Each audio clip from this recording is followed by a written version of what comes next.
आइए दोस्तों, आज हम समझते हैं अगरबत्ती के बारे में। बहुत जगह यह सवाल पूछा जाता है कि जब हम पूजा करते हैं तो उस समय अगरबत्ती जलाना चाहिए या नहीं जलाना चाहिए। खासकर मैं उस बांस वाली बत्ती की बात कर रहा हूं जिसके ऊपर में कुछ केमिकल्स और कुछ राख वगैरह को मिला करके एक बत्ती बनाई जाती है जिसे हम अगरबत्ती कहते हैं।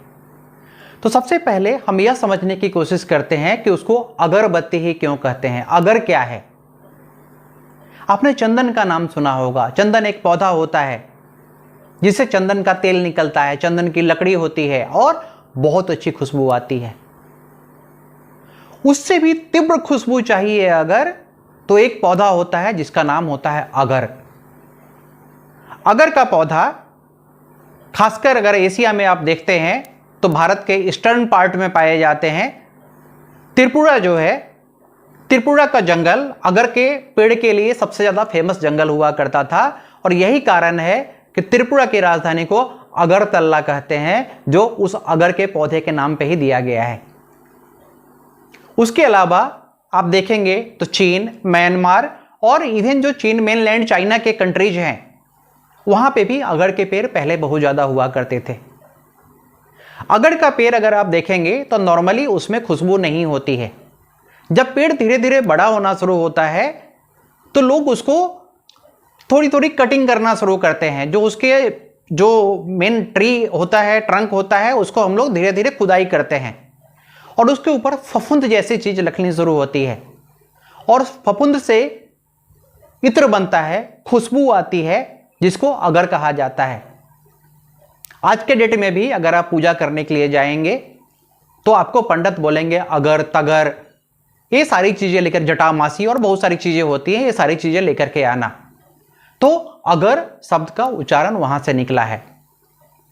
पुराने जमाने में चूंकि अगर की खेती केवल उसी एरिया में हुआ करती थी तो हांगकांग जो बंदरगाह है, बेसिकली हांगकांग का अगर आप शाब्दिक अर्थ देखते हैं तो खुशबू नुमा बंदरगाह इसका शाब्दिक अर्थ होता है।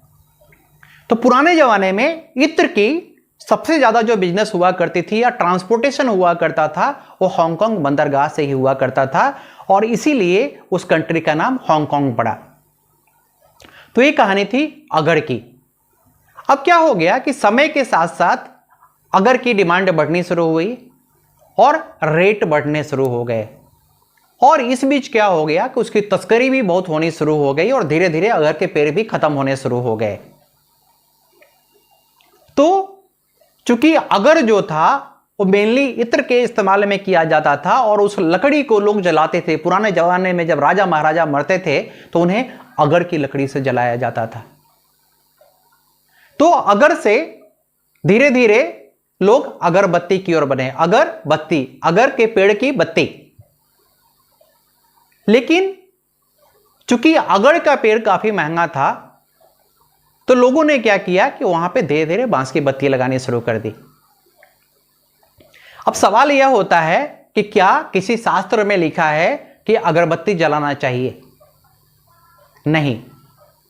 अगर आप किसी भी शास्त्र को पढ़ेंगे, किसी भी पूजा के पद्धति को पढ़ेंगे तो वहां लिखा हुआ है धूप दीप। जब हम पूजा करते हैं तो धूप और दीप को प्रज्वलित करते हैं। दीप को प्रज्वलित इसलिए करते हैं कि दीप को आत्मा स्वरूप माना गया है, अग्नि को आत्मा स्वरूप माना गया है।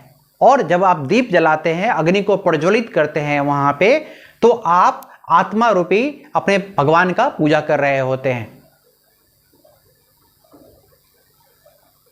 तो धूप क्या होता है? धूप बेसिकली लोग पहले जमाने में गोबर के कंडे या बाकी कुछ चीजों को जलाते थे और उसके ऊपर में कपूर, अगर, तगर और जटामासी और गूगल, ये सारी चीजों को डाल करके धुआं किया करते थे।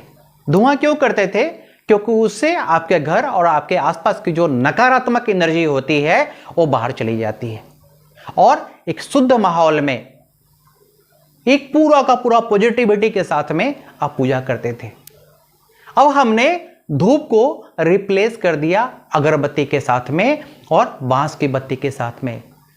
भाइयों, मेरा एक छोटा सा सवाल है कि जब कोई इंसान मरता है तो 4 लोग उसको बांस की लकड़ी पे ही कंधा दे करके लेकर के जाते हैं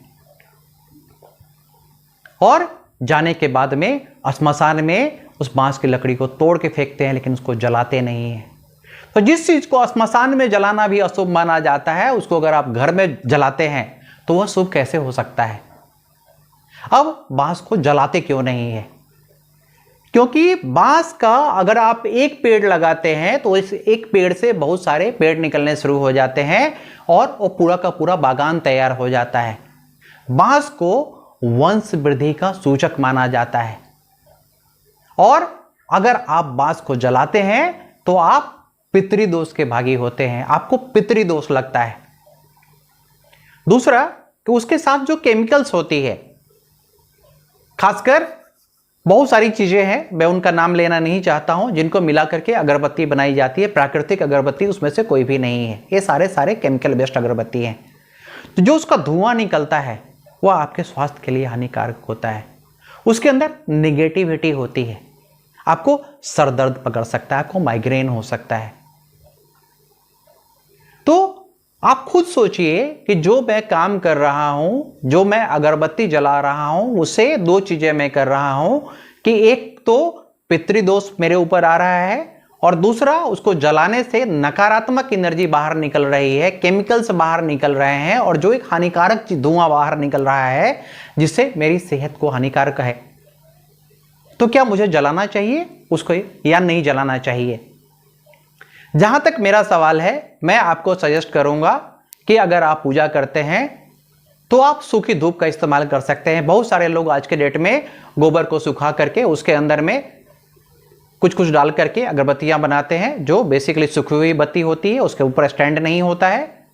या फिर आप अग्नि का आवाहन कर सकते हैं, घर में थोड़ा सा लकड़ी या कुछ जला करके उसके ऊपर धूप वगैरह डाल करके आप उसकी पूजा कर सकते हैं। आपका घर धुआं से, पॉजिटिव एनर्जी से भरा हुआ रहेगा, और आपके अंदर पूरी की पूरी पॉजिटिविटी आती रहेगी, और किसी भी दोष का वास भी वहां पे नहीं होगा। मुझे उम्मीद है कि मेरा वीडियो आपको पसंद आया होगा। मेरे वीडियो को पहले की तरह ही लाइक करते रहें। अगर आज तक आपने सब्सक्राइब नहीं किया है तो कृपया मेरे चैनल को सब्सक्राइब करें। और मैं अगला वीडियो जो बनाने के लिए जा रहा हूं वह इसके ऊपर में है कि आपने बहुत सारे घरों में देखा होगा कि वहां पे पताका, हनुमान झंडा लगाते हैं। कुछ लोग रामनवमी के दिन में लाल झंडा लगाते हैं घर में, कुछ लोग विजयदशमी के दिन लगाते हैं। तो ये झंडा क्यों लगाया जाता है, इसके पीछे पर्पस क्या है, मैं इसके ऊपर बात करूंगा, और मेरा वीडियो देखना आप बिल्कुल ना भूलें। आज के लिए इतना ही, धन्यवाद।